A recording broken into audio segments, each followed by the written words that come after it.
David Galeano, hay una manifestación enorme convocada hoy en el centro asunceno para Anióñembo Quelañaneñe, el Ministerio de Educación que quiere recortes en la enseñanza de nuestro idioma nacional.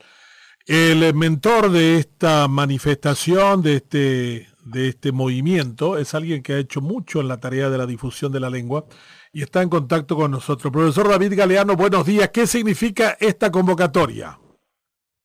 Muy buen día, doctor Benjamín Fernández. Un saludo a la audiencia.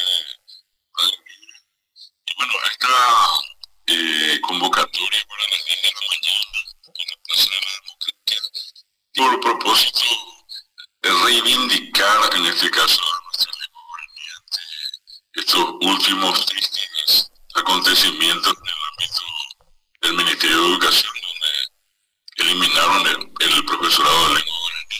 Y con esto, con la presencia de la gente, va a ser precisamente lo contrario de decir al Ministerio que eso que está haciendo, o que hizo, no corresponde, que es ilegal, que es anticonstitucional, que es una cuestión totalmente arbitraria y autoritaria.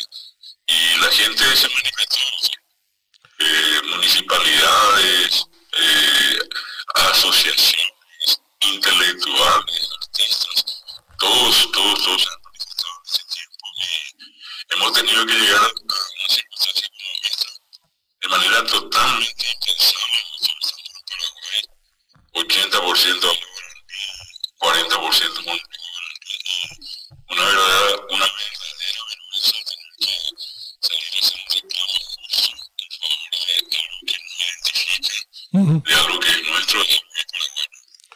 ¿La convocatoria está para qué hora de nuevo, profesor Galeano, y dónde? 10 horas, Plaza de la Democracia.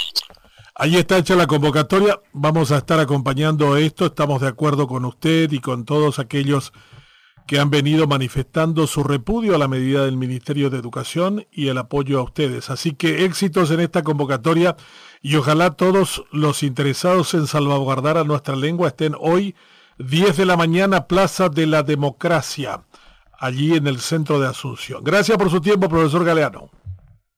Un placer, doctor Fernández. Muchas gracias también. Gracias al profesor David Galeano, quien estaba en contacto con nosotros.